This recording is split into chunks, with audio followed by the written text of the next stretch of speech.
the name of this interview is going to be? I'm so bad at coming up with like funny ideas for names for stuff.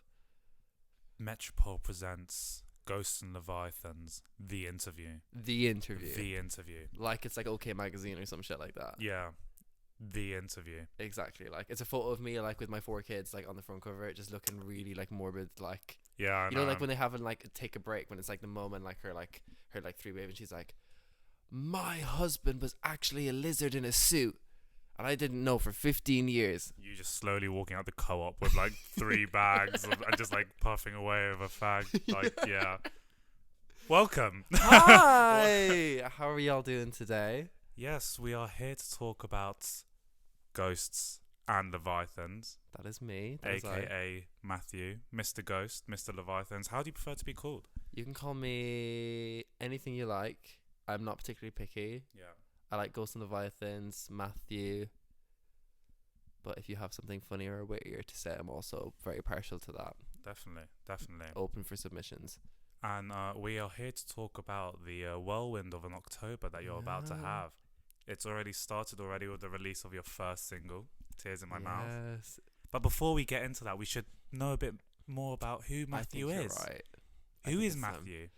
Well, without giving too much mission, no, I'm just kidding.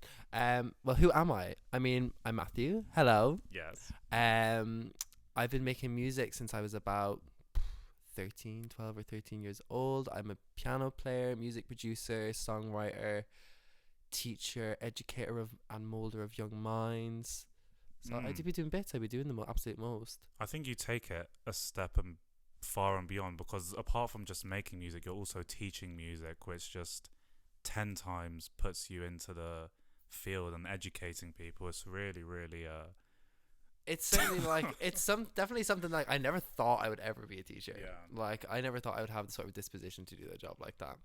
But as I've been doing it now for quite a long time, I really, really enjoy it, and it's so cool to like get to work in music and like actually do something that's related to the thing that I studied and like have such a passion about. And yeah, it's an absolute vibe. Yeah, that's amazing. And where are you from, Matthew? So if you can't tell by the accent, I'm from Wales. No, I'm just kidding. I am Irish. I was born in a little rural town. Well, let me retrack here.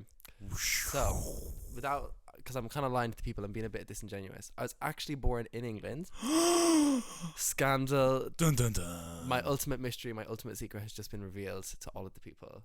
You're going to have to scroll back through all the interviews that you're going to do in the future to find this information. It's going to be deep, deep lore on your Reddit or 4chan. Like, this interview is only going to stay up for like 2 days and then it has to be deleted. Yeah, it's going to be monetized. Yeah. Demonetized. So, yeah, I was born in Northampton. And when I was about 5 or 6, moved to Ireland. And I grew up in this very, like, rural little area called Roscommon. It's beautiful, very scenic, but very, like, rural. Like lots of farmers, lots of like, it's just kind of like a very conservative place. You know, we went to church every Sunday, like taking part in like the community bake sales, all that sort of stuff. So it was a very interesting kind of upbringing, being, I suppose, like so far removed. And it's quite an interesting kind of upbringing in the sense as well. Like we were like children of the internet age, and we're kind of like the first generation of our family to like have the internet at a really young age. Like when I was like 7 or 8, I'm pretty sure I had a Bebo account. Do you remember Bebo? I remember Bebo, but I remember the people on Bebo. I was like, I'll stay away from Bebo. There's a reason I'm not on Bebo. It was like, yeah, it was the same people that was on Reddit and Pinterest, Tumblr. Yeah. Like I was never on Tumblr, but I know like some shit went down on Tumblr. Shit went down. Shit went down on Tumblr, and I wasn't a part of that shit. I did feel a bit left out, but yeah, like I think Tumblr had a very like specific. It's the same way as Bebo did, but they both have like a very specific like niche audience that they're catering to. Like Bebo, so I was like one of the Bebo stunners. I was like a notorious like a chronic selfie taker as like a little like 7 or 8 year old with his little Sony Ericsson like 3.2. Did you edit your selfies? Oh yeah, black and white, sepia, negative. Valencia. Was Valencia not around? Even that was before Valencia. This was back in the day. I'm sorry. But yeah, and like you could change your like your decals on your page, and like you could like post like songs to your page so that when you opened it would play a song. I was always listening. Do you remember DJ Kami?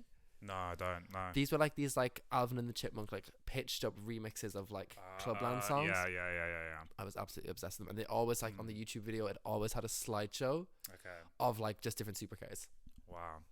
and That's amazing. It's a part of my culture, and I carry that very Mm. closely with me.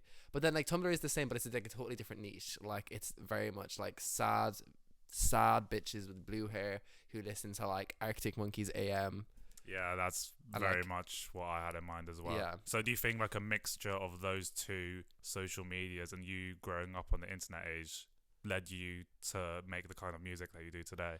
Definitely. I think it's interesting because like we lived like not I'm gonna say we lived a very conservative life, but like growing up in a really rural area where like there aren't that many people, everyone kind of does the same thing, thinks the same thing, everyone gets their kind of information source from the same place. And then going on the internet and seeing that there's this whole world of like other like trains of thought and like things that you can do with your life and different ways you can express yourself that are like not necessarily the norm, but are like it's kind of showing you that it's okay for you to do these things if you so like want to do them. So I think like that definitely informed like how I was like raised. In terms of like my music taste, I mean, I think growing up I listened to so many different like styles of music. Like my parents always listened to kind of like old music, like the Beatles, ABBA. We were big Beautiful South fans in my house. Beautiful South are like the best band ever. So it was a lot of kind of like contemporary pop, that sort of stuff. And then I suppose I got really into like pop music as a kid as well, because like whatever was playing on the radio and like just stuff that you'd hear. We were obsessed with like the music channels as kids, so we like got Sky or like we got Freeview or whatever back in the day, and like I was like bet to watching like VH1, and I would watch like the like UK top 40 from back to front.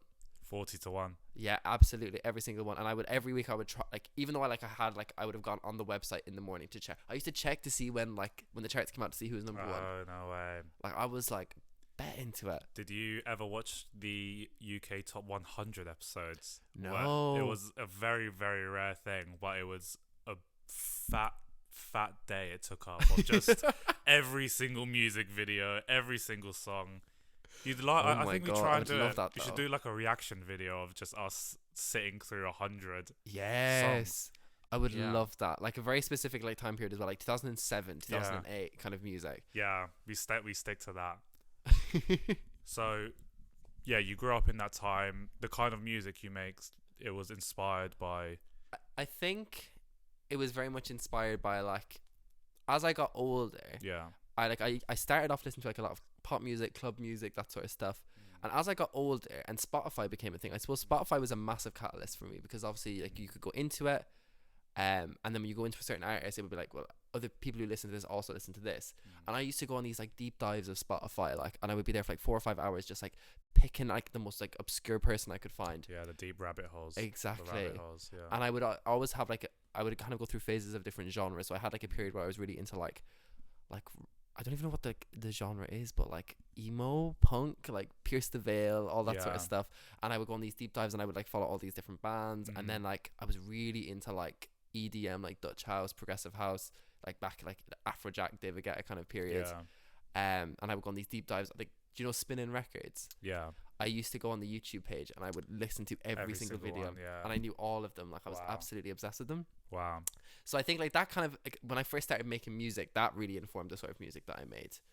Definitely the kind of EDM, because I used to make like actual EDM. You should like, get a medal for that, for listening to every single record on Spinning Records like, YouTube Spinning channel. Records, if you're watching this or listening to this, I'll be expecting my plaque in the post. They're definitely not listening, because they're probably just uploading songs every 3 seconds. They are preoccupied. It's just one person who's just like red eyes. He's just clicking the button, just slowly uploading music. Just like a hamster going around in a wheel. Like.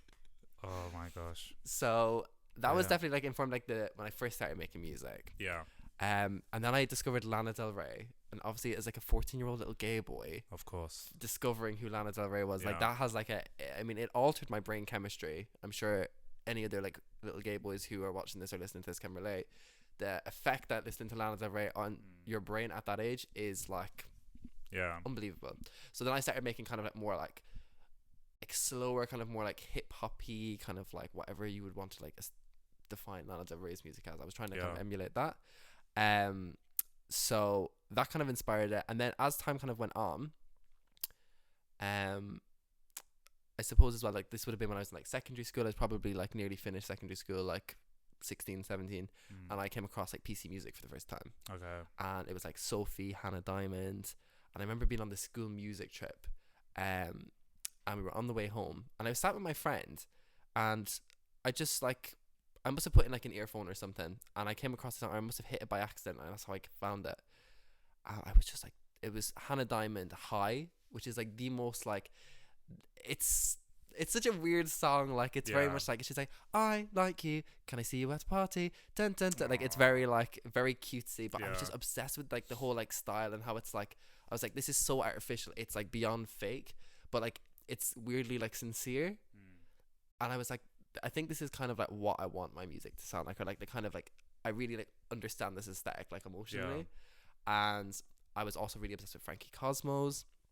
And this would have been like at the same time, so I started like doing like deep dives of her like Bandcamp, and like all this like, and she would release these like really shitty like tinny, like demos of songs, but it was like, and they were barely, some of them are barely listenable, like they're so like the high like the high range is so like sharp, like it literally cut the ears out of it if you listen to it too loud. But the lyrics again, like the melodies and stuff, I was just like absolutely like floored by them, and I think that's kind of like the intersection of like my style of production is like somewhere between like EDM, Lana Del Rey, like Frankie Cosmos, and like hyperpop. Nice. So it's kind of like a blend of a lot of different things. I've never been like kind of like, oh, like I'm really inspired by this very specific genre. I kind of take bits and bobs that I like from everything and just kind of like fuck at the wall and like it's hard to categorize nowadays, and genre isn't really a thing nowadays because you can flirt with so many different genres to make your own music. And I think that's what makes music nowadays like so much more exciting. I think we're at a time now in like culture where like even like artists like Billie Eilish, like, well, a lot of artists get kind of categorized into like pop because it's like electronic, it's catchy, but I think like the amount of like the different levels of influence that go into these like pop songs are so varied. Like, you know, like you've got like, I mean, like garage, you see garage making such a big comeback nowadays, but like there's like garage, like EDM, like hip hop, trap, R&B's making such a big like it's huge at the moment. That's kind of like throwback, like homage style that's happening. And I think that's the most exciting thing about being a musician today is like you're not really bound by like any sort of kind of limits when it comes to like what style you want your music to be. And I think artists are more celebrated for being more diverse. Instead of like, if you like want to make a very singular style of music, you know, if you're like someone with a guitar and you want to make folk music, like, and obviously that's cool, but I love that like you don't have to basically me saying like fuck all folk singers. There's gonna be pitchforks coming outside. Pickup trucks are gonna be coming down the road. Yeah, I'm not safe. Like if you're seeing this, I have been arrested for my shitty opinions. But yeah, I love that like artists, like, there's so much kind of freedom of choice, and like people like, I love samples. And like I love when people like sample like older tracks in their song and kind of breathe like a new air of life into them. I think like it's so exciting to be a part of music today, just because you have so much choice, you have so much freedom, and I've never felt like restrained, or like I've never like let myself be limited to a specific sound or style. Like so many of my songs are so different. Most of them are just incredibly noisy, but sometimes I do be switching up. But they're all incredibly amazing. They're all incredibly amazing. That's what I think. Not biased. Not biased. Not even slightly. Yeah, so leading from that, you mentioned Bandcamp. That's actually where you released your first music. And if you take a look at the screen over there, your Bandcamp is about to come up right. No, I'm joking. I'm so sorry. I've got to go. I was never here. Delete the footage. Cut the cameras. Dead ass. So when did you upload your first song? Okay, so I started making music when I was like 13, 14. I released a couple of like remixes. So I used to make like remixes of like pop songs. They're still on YouTube, and they've probably got more streams than anything I've ever For anyone who wants to do a deep dive into vintage Ghost and Leviathans music. You won't find it because it's got like a random quirky username. But that was like when I first started uploading music. But when I first started like releasing like songs that I had like written and produced, I was probably like, I'm gonna say like 2016, 2017. It was my final year at school, so like I was in my last year of my leaving cert. And I had a crush on this guy, Rancid, and I like ended up writing this song about him, and I was just like very much in my feels about it. I was like, I need to share this with someone. I'm really proud of it. And like I'd written like hundreds of songs before then, but I just hadn't like had the balls to like post them. Yeah. So I was like, I'm gonna post it, but I can't post it under my name because I don't ever want anyone to know. Yeah. No one can ever know who I am. Yeah. What my whole plan was is that I was gonna be like Dead Mouse or someone like that, like really mysterious, until I like blew up, and then I'd like take the like the mask off, and I'd be like, surprise, it's Matthew, I'm famous now. Woo! Fuck everyone. But I was like, I'm gonna have to come up with like an artist name, and I came up with like Ghost and Leviathans, which is somehow still stuck to this day. And that's when that was like the first song I released on Bandcamp. Yeah. And then I kind of got a bit carried away. I just couldn't stop putting stuff on Bandcamp for ages. I had like, I'm gonna say like somewhere between like 10 and 15 albums on Spotify or on Bandcamp. Wow. They are trash. Wow. Like there's like some good ideas, like there's potentially good songs. Yeah. But like I was so lazy with like the mixing and the mastering. I was recording on a laptop microphone. It was so gritty and grainy. Yeah. I was too lazy to like, because I get so excited like in the midst of making the sound that I didn't want to go back and fine tune all the like little mistakes. Yeah. I was like, I want to get this out. I've got the essence, so let's just like post it. Fuck it. Throw exactly. it out there. Yeah. I was making artwork on Paint. Yeah. And oh my god, some of them are shocking. Some of them are like, I like the thought of making artwork on Paint and really, really basic bad artwork. Yeah, exactly. Like it's a kind of like intentionally a bit shit. But was that just genuinely shit, or like was it like it wasn't great? Yeah. But I kind of like that. Like so, like I mentioned Frankie Cosmos earlier. You're gonna hear an awful lot about Frankie Cosmos today because she is my absolute living icon. Yeah. She follows me on Instagram. No way. And we've met in person as well. I have a photo with her. Me just like name dropping over here. Yeah, I know famous people. Oh. But she, with her old Bandcamp releases, she used to put up like the most random artwork where like you can see she's drawn it on Paint, and it's like really weird like glitchy collage stuff. And I was like, well, if it's good enough for Frankie Cosmos, it's good enough for me. Like exactly. Yeah. And I didn't really have any like any sort of like aesthetic sense, and I didn't have like the resources to like go out and like shoot stuff, or like, and I don't even think I would have had like the ideas at that stage. I would just wanted to make the music, so like I was like, this is like an afterthought. Yeah.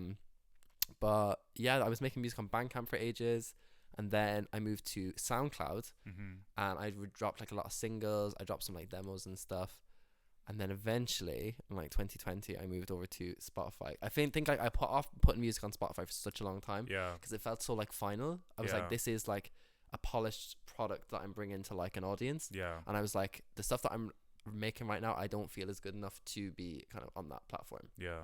And then eventually like I did my masters, and then I did like my final project, and I was like just gone home for the first start of like lockdown, and I was writing loads of stuff, and I got like all this new recording equipment because I wasn't paying rent. So I actually could afford to do it. We do not talk about that here. You can cut that out. Yeah. Oh god, yeah. So I got all this professional recording equipment, and I was like, okay, I think this is actually good enough. Yeah. And my friends were all like it's time. Like you can't be like being such a pussy about it. You actually just have to like put stuff out and face the consequences. Yeah, it gets weird when you're an artist at that point where it's easy to sit and release your music and not do anything behind it. It's like, fuck it, let's just play it. But then really, if you want to start taking it seriously, you're going to have to start putting it onto Spotify or Apple Music, going through distribution, letting people know. And it's a big risk, and it's big risk mentally because it takes a lot out of you. Yeah. But it's also rewarding when you hear people listen to your music and you hear people enjoy it. So I think the best part of like when I put my first EP, Quarantine Dreams, up on Spotify was the amount of people that shared it and got in contact. I feel like for a lot of people, having to go to like Bandcamp or like SoundCloud, it's like it's a bit of a pain. You know, it's like one or two more clicks that they'd rather not have to do. It's a format that they're not as familiar with, so it's not as, you know, it's just not, it's accessible but not as accessible as people probably need it to be. So when I put stuff on Spotify, people were sharing it, people were like contacting me to say like, we absolutely love this, and I felt like it really kind of like showed me like the people who were actually listening to my music in my like, first of all in my close circle, and then like other people. It's much easier to share the music as well, so it's going around, like more people are like kind of seeing posts about it and all that sort of stuff. So I think like moving to Spotify was the best thing I ever did. Yeah, definitely. That's about fucking time. And yeah, with that, like we've you've just released your first album now, or it's going to be released. Yes, when you hear this, she shall be released. Potentially. Maybe a week afterwards, the second single will be released. Yes. Sorry. So stream that out. Listen to my fucking song. Sorry, it's unreal. All the links will be in the description below. Down in the bio. So Check click out the bio. everything. Yeah, bio. And I see you if you're not We're clicking it. watching Yeah, you. we are watching you. You think we can't see you, but we can see everything. Exactly. We've secretly hacked your profiles and we're just looking and we're just seeing who's the real ones out there. So exactly. And we are taking a list and we're checking it twice. I'm gonna see who's naughty or nice. Like Soloman said it here Christmas. first. You've heard it. Yeah, Christmas. Very seasonal. We're not gonna give you any Christmas presents. So Ghost and Leviathans. Yeah, you will not be getting any free Ghost and Leviathans merch. No. You will not even be allowed into the party. Exactly. So it's weird that you talk about party. It's like something's coming up. Potentially something very interesting might be coming up. Well, before we talk about the party, the album, GEEK Tragedy. Why did he name it GEEK Tragedy? Well, initially, I mean, like, this project has been going on for such a long time in my head. I released my last EP, Spells to Bind Us. Amazing. If you haven't listened to that as well, give it a listen. She's fire. I released that probably, I'm trying to think of where we are in the year. Like, it's October now, so it would have been like over like a year and a half ago I dropped that. And after I like released it, I ended up writing like I was just like writing and with no kind of like aim in mind. I knew I wanted to like make another album. But I didn't really like see it was like going anywhere. I was kind of like, I have all these songs, but I'm just like not sure what to bring it all together. Then I like lost my laptop. I lost my laptop. I left my laptop on the tube because I'm a dumb bitch. Ooh. Yeah, so don't do that if you're a musician with all of your songs and your hard drive and your passport. Because it will all be leaked. The passport photos, the song is going to come out in one big mega file. Exactly. It's going to be on Twitter. Like the Pirate Bay is not ready for the Ghost and Leviathans leaks. You know what? Maybe in a few years' time, there'll be some random person selling it for like £2 million. The unheard Ghost and Leviathans demo tracks. And oh, God, I really hope they don't destroy my reputation like that. But if you do, we just gotta accept that, I suppose. Just give a percentage, please. Please contact my team. Yeah. So yeah, I mean, I was writing all this stuff, lost my laptop, then I kind of was writing loads of stuff like acoustically, which I never do. I always like either like write and then like produce a beat. But this, I was kind of like coming up with chords on my piano because I was like, I need to create something. Yeah. So I had to kind of like force myself to do like piano and vocals. And then I got a new laptop at the start of this year and just I was working my ass off. I made like 30 demos in like 2 weeks. Wow. I was like staying up until like 3 or 4 o'clock every morning, like just because I was like so excited to get it all done. Yeah. And then we were kind of like fleshing out the different parts of the project. But I suppose to answer your question, I'm kind of derailing I digressed a little bit. But the name of the album, I didn't know what I wanted to call it for a really, really long time. Yeah. And I was having a conversation with my friend Spencer. If you're listening to this, hey Spencer. Hello, Spencer. And Spencer's one of those people who like he's just a bit of an ideas man. Yeah. So like we'd be like sitting together, just like having like the chats, just like chilling out, and he'd be like, "I'm gonna make this like massive corporation business with this like really funny, catchy name." Yeah. And he will have like this full like 12-point business plan about this like idea that he's literally just had. Wow. And like some of them are like really viable. Yeah. I'm not gonna tell any of them because like I don't want to end up in like small claims court. But of course. Cause some of them may actually happen. Oof. So stay tuned for that one. Link in the bio? Question mark? I'm like, Spencer's gonna have to get a link in his bio. There's not enough room in my bio for his name, so that's so yeah, like we were talking one night and I can't remember how it came up, but he mentioned this, like he was like, oh, like what if you like called something like GEEK Tragedy? Yeah. As like a play on like Greek tragedy. And I don't know what like it was about it, but I just heard it and I was like, of course, this is the best phrase I've ever heard. And the more I thought about it, I was like, wow, this really like speaks to me as a person, because like I've always felt like my life has been like the most like melodramatic. Yeah. Like everything is so intense. Like things that are good are fantastic. And you think, I feel like I'm in like an episode of Skins where they're like all on like cat or something like that. Yeah. And like all the cameras are flashing and stuff like that. But then when like things are really bad, things are just like, oh my God, I feel like I'm gonna die. Like everything is too intense. I can't handle this. I'm such a little bitch. So it's like the kind of melodrama of like me like thinking my life is like this is like intense, but also like I've always kind of seen myself as like such a dork. Like I was always like, I was a bit of a gamer boy, and like I listened to like weird music. So I've always just kind of seen myself as like a little bit of like an outsider, I suppose.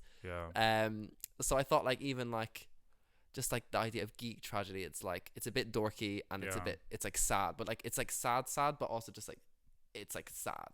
Yeah. In this, it's kind of a bit pathetic. It's an amazing name, and the name and the music and everything, it just connects so well, and the whole aesthetic and everything that's gonna come out, like it just fits so perfectly. Yeah.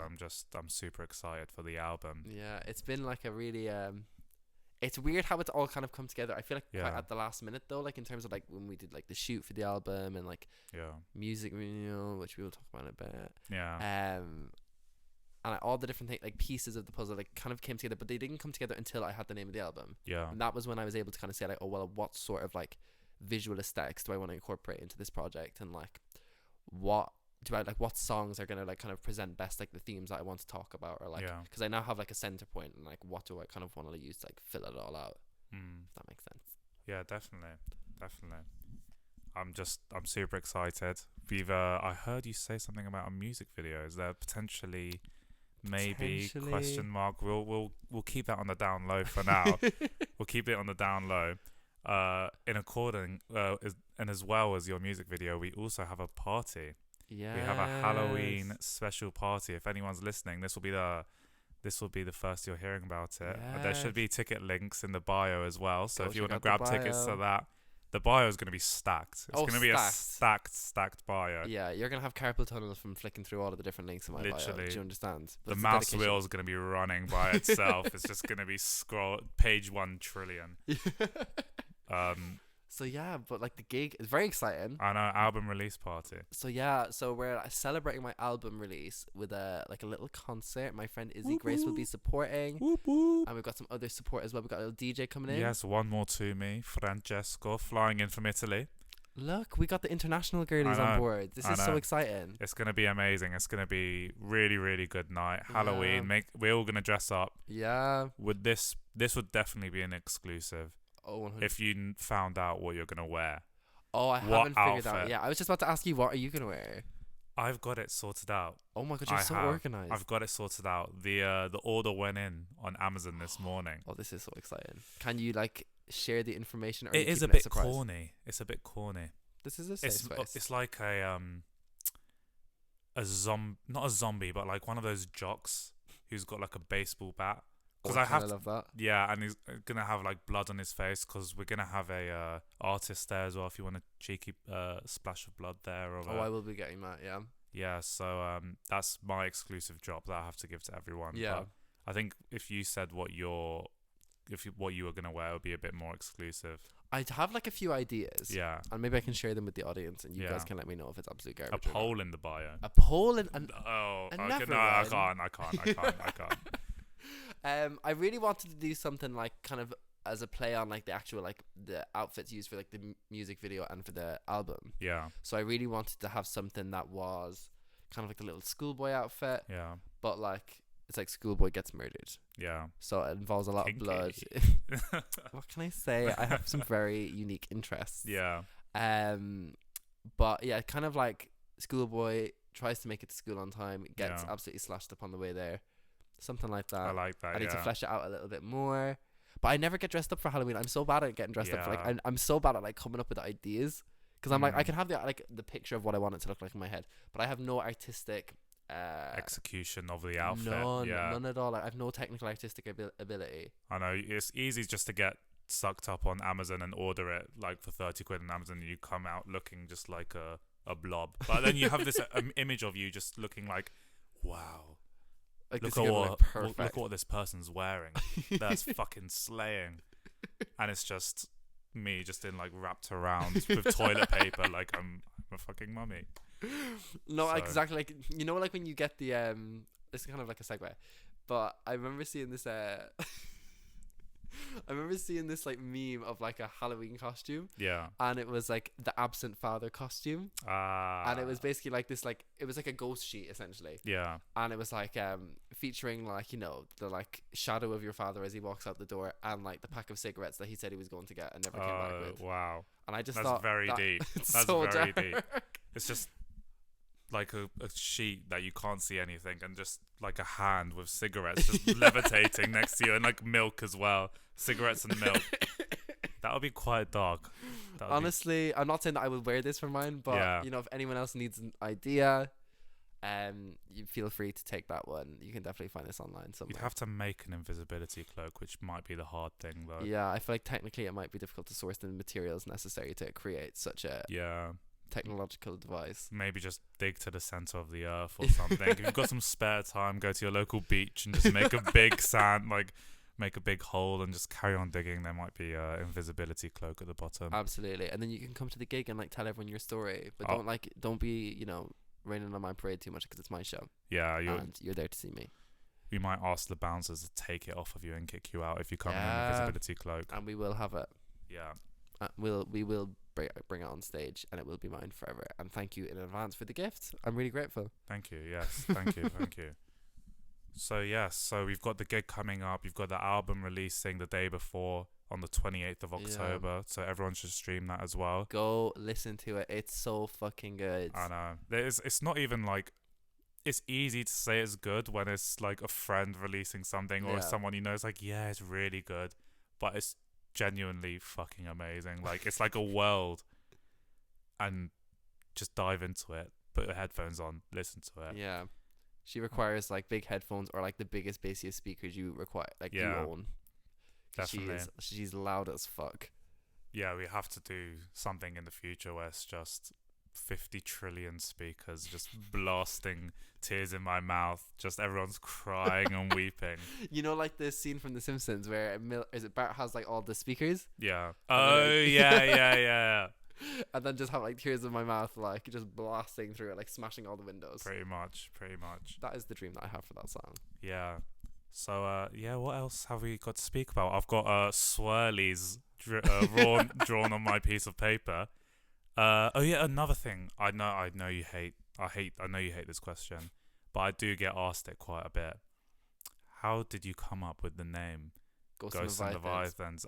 Because I feel like you should have this now, and it will be time stamped to the bottom. It's like, if someone comes up to you on a night out and like, oh, how did you get your name Ghosts and Leviathans? You just have a QR code and like fucking scan it right and here. shut the fuck up. Shut the Don't be fuck up. harassing me Yeah, with exactly. your benign questions. I know. I came up with the name.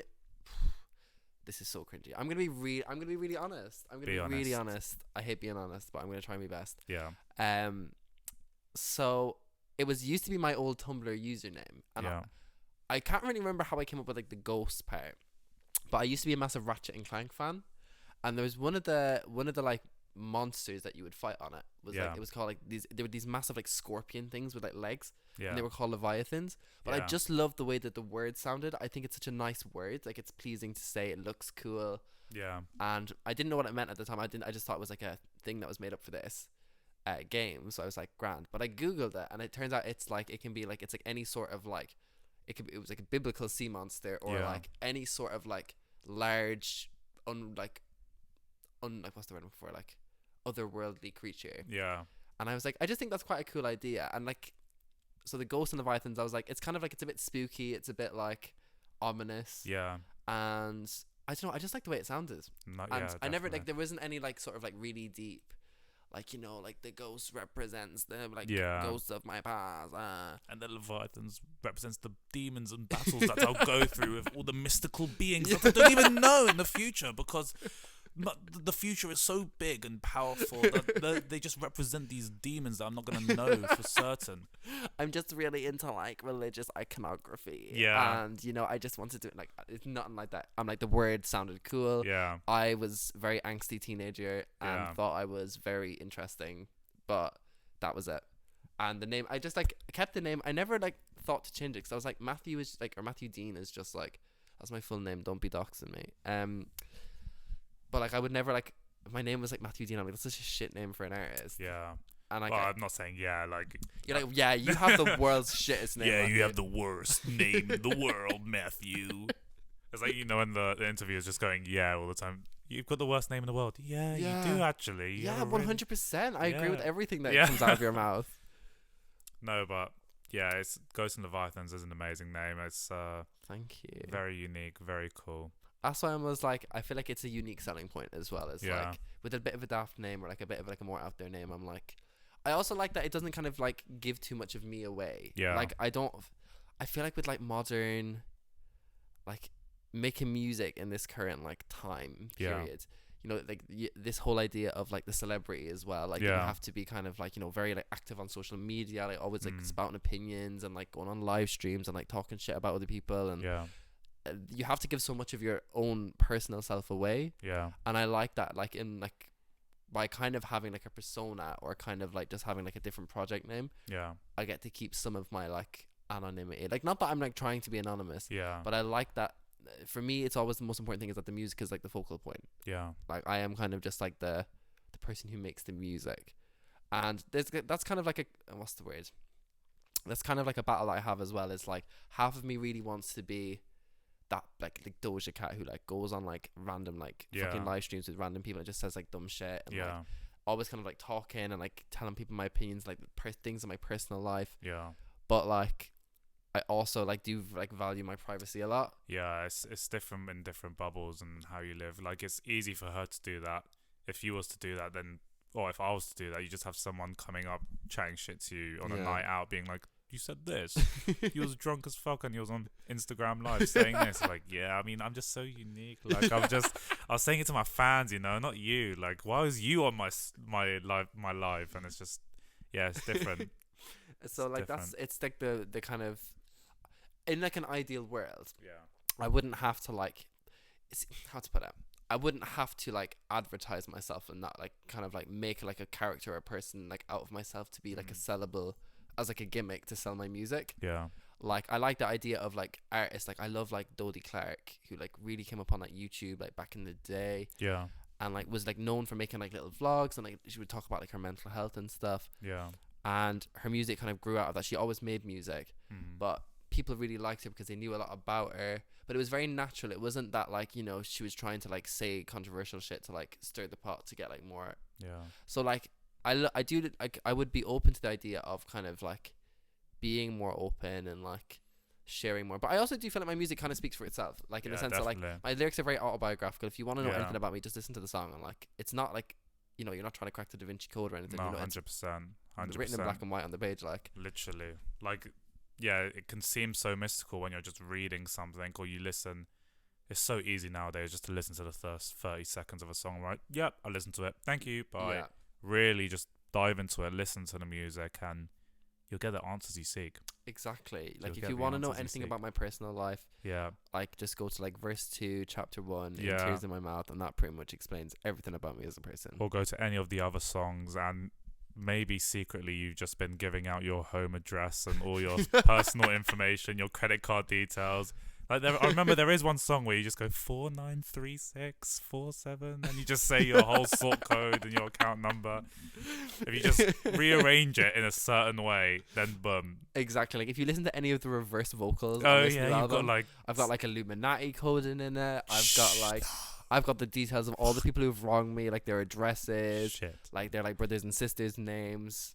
Oh shit. I'm not trying to scare you personally, but like you should like get extra locks on the doors because you're about to be absolutely like. I think I'll just get someone to ward away the spirits, because the Illuminati one is the big one. Yeah, this is gonna go out to the Illuminati straight away after. Oh, perfect! Hey guys. Yeah, like hey Illuminati. How very excited to be initiated into your cult. Yes. Yeah, please make me famous. Yes. How did you ever feel like a sell my soul or sort of feeling like uploading music or doing anything with your music? Or do you mean in terms of like, or like working with me, Metropole Records? Did you ever feel that kind of like losing something? Or not necessarily. I think it's very easy, like when you get used to doing everything by yourself, like as a rule I've done everything by myself, like the recording, the producing, the promotion.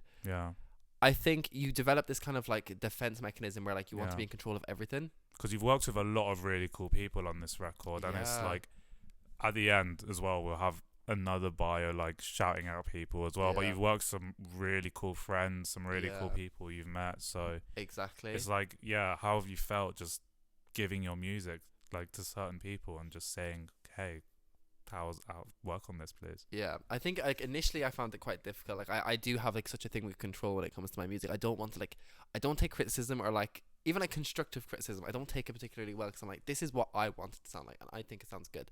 But sometimes it's like no harm to just get like a fresh perspective. But it took me a little while to get used to that. Like even when we were shooting the music video and stuff, even just like playing that song in front of other people and people being like, oh, I really like this bit, or maybe you can make this bit longer because we really like this bit and we'd love to hear more of it. And I'm like, how fucking dare you? Yeah. But like over time, I've kind of softened to that, and like I think even in terms of like when we were deciding on like the track listing and like how long it was going to be, and initially I was saying to you, I was like, I want this album to be 25 songs long. Yeah. And you're like, maybe we could do like 8 and see how we get. Yeah. Like maybe let's just like tone it down a little bit. And at first I was like, no, like I want it to be like 20 songs. And I was like kind of sat on it and thought about it. I was like, right, yeah, we can, you know, maybe the next album.